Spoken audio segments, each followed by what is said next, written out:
Sandy Horne of the Spoons talks about one of their big hits, Romantic Traffic. I'm John Beaudin. This is Rock History Canada. Remember, if you want to see the entire interview, it's on the Rock History Canada channel. There's also a podcast, links in the description of this video. Also, there's 2 new projects that the Spoons have out where other musicians tip their hat to their music, and also another great project from the band. Go to spoonsmusic.com. There'll be links in the description of this video. Here's Sandy Horne of the Spoons. Nile Rodgers and Lamborghinis. Recording Romantic Track. I like that sound bit. I mean, of course, I don't own that, so I'm going to ask you to repeat that. A Romantic Traffic. So I didn't know, and pardon my ignorance, I didn't know that was from Listen to the City. I had no idea till now from the movie. Yeah, well, we recorded that, and then if Tell No Lies and Romantic Traffic aren't on the Talkback album, it came after the fact because A&M Records said, okay, well, the album's good, but we really want Nile to punch things up a bit. Do you have a couple of other songs that we can pull from Talkback and then stick it on? But already in Canada, it was released as an album and it had already been out for almost a year, Talkback. So we went back into the studio to record Romantic Traffic and Tell No Lies. At the same time, Gordon and I had been asked to do this. I was asked to act and sing and Listen to the City, and he was asked to do the whole soundtrack. And we're like, okay, well, now we have nothing to put Romantic Traffic and Tell No Lies on. So we talked to Ron Mann, the director producer of the movie, and he said, yeah, we can use it at least in background scenes or something in a restaurant. And that's how that came about. So at least Romantic Traffic and Tell No Lies got to be on an album in Canada as opposed to just the 12-inch that came out. What was it like working with Nile Rodgers? He's one of those guys. I've been trying to get him for a while, but he's a busy guy and everyone wants to talk to Nile Rodgers. What was that? I mean, you worked with him a few times. What was it like working with him? Oh, he was a fabulous guy, full of ideas, listened really acutely and intuitively to what we as individuals needed to give to the project, which is very important. He didn't just like step over, you know. But when we went to do Tell No Lies Romantic Traffic, A&M said, no, we need you to step in a little bit more. And that's when he brought the horn players and some extra background singers to help me out and so forth. And that's why we were with the Lamborghinis, because you're in a very, power station was kind of like right on the edge of a very sketchy area in New York between the good side and the not so good side. And so he'd come in and there'd be the gate would go up and the elevator would take him up to the studio. And we'd be sitting there doing our background vocals with the Lamborghini because the best chamber for the vocals were in the garage that was outside the studio. So they put a little big window that we could watch through. Well, I mean, obviously using it for other projects as well. And we could see him from the studio and we're all outside with the Lamborghini. I always find it interesting when I run into someone who's famous or someone who's had success of any kind at a social gathering. And you'll know, I mean, Sandy, you know too. You know right away if the person's just, biding time, looking around, uncomfortable. But then you get those people. And when you had described Nile Rodgers before and had heard you describe the fact that he was interested, those people at a party, when you meet them, they're asking you a question and they're with you. They're with you and they want to know, because to them, I'm a person, you're a person. We're here to love each other and share ideas. That's why we're all here, or whatever your stance is on life. Right. But for someone with that much success to say, what do you think? It's your band. Yeah, exactly. Well, for meeting Nile, it was very interesting too, because we were on tour with Culture Club at the Palladium in New York, and we were with A&M Records, and so was Sting. And Sting had met us a few times when we were in California at the A&M studios. Super guy too, really down to earth. And he brought Nile. He says, oh, you got to check these new guys out. We got to go check the opening act. They're the new guys to A&M Records. You might really like them. And Nile came and saw us, and then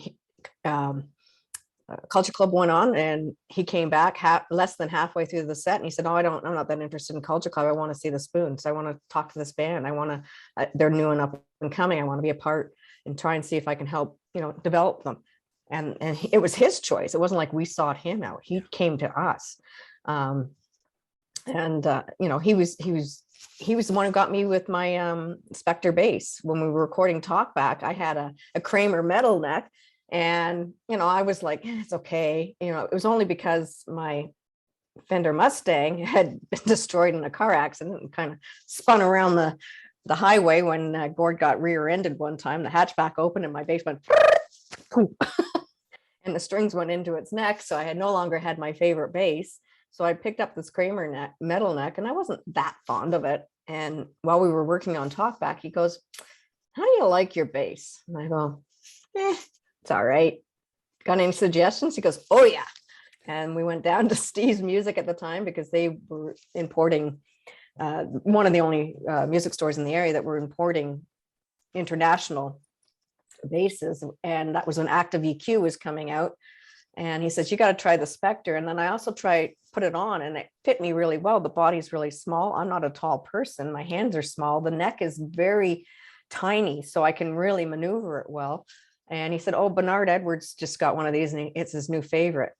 And I went, really? And so I picked up one that was in black. We recorded the Talkback album with it, and I ordered one in pearl. So now I still have that. And then I ended up getting endorsed by Spectre, and I've played Spectre ever since. All because of Nile. Yeah. Well, with Romantic Traffic, the video was, there's a part of me that says, well, that was a big production. I see you walking against a grain of traffic in there. Was that the Toronto subway? Yes. Yeah. How long did that take? What was the process to putting that together? And were all of you into, and you were young. Was it one of those, hey, we're doing videos, let's do videos? Well, it was a kind of, we paid for it as the band. At that time, the record company was running out of money, Ready Records. And this is right where we were about to split with them and go to Anthem. They were having financial problems, and they didn't have any money to do the video. So we're like, oh, geez, how can we do this? Do it inexpensively, but come off professional. And so we ended up going in with one camera the whole time. There's only one cam the whole time.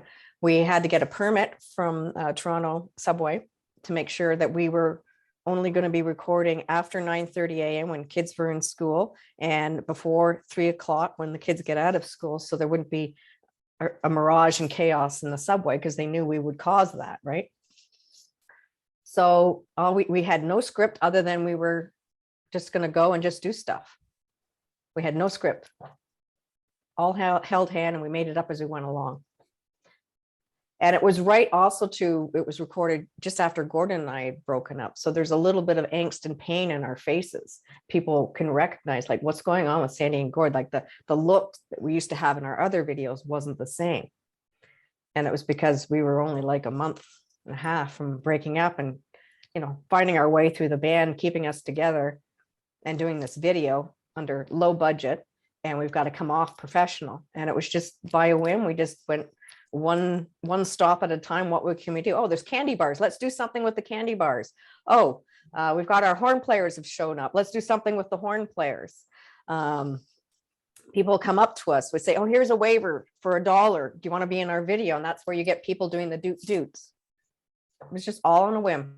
And then we had all this footage, and Gordon and myself, and we went through all the footage and put the video together. One last thing before the doots were, it was Nile who said, let's keep that in, right? Because Gordon couldn't come up with the lyrics. That's such a great line for the. Exactly. And then Gord kept saying, Nile says, you need to make the lyrics a little more exciting. So he changed a few of the lyrics, and he says, Nile, I can't come up with anything for the doots. So I would just keep singing, because a lot of the times when you're singing a song, you'll go, la da da da da da da, tell no lies. For me, and I know for Gord as well, I can watch him, he morphs words to make it fit the melody, and then the words will just come out, and okay, that suits that melody. So you'll get parts of a song, but then the other parts, and go, well, what's the story? What's the song about? And then you can put the whole song together. But he kept saying, I can't find anything for the doots. He says, no, that's the best part of the song. That's the hook. And Gord goes, really? And I go, really? Okay, let's do it. Isn't that interesting? With the early influence with Genesis, were you guys ever into Yes, like Chris Squire? I mean, Genesis back then was Mike Rutherford was playing bass before, until Steve Hackett left. And Yeah. were you ever influenced by any of those guys? Because the stuff you were Oh, playing on bass, oh, back yeah. then, that's hard. That's not easy to play. Yeah, exactly. And by learning Genesis and Yes and Van de Graaff Generator little riffs, it opened me up to a different way of playing bass rather than the standards, just sticking with the kick. I'm a very melodic player, generally speaking. I get very bored. Just, I'm going to hang on the root. Yip-de-doo. Okay. That's my job. Just hang on the root. Okay, can I go now? And then I'll go to my riff, right? Remember, links to all the new Spoons music in the description of this video. I want to thank Sandy. And if you want to see the entire interview, well, it's also in the links of this video. It's on this channel. And there's a podcast, and there'll be links for you there as well. Make sure you comment on our video, subscribe to our channel, and share our videos. I'm John Beaudin. This is Rock History Canada.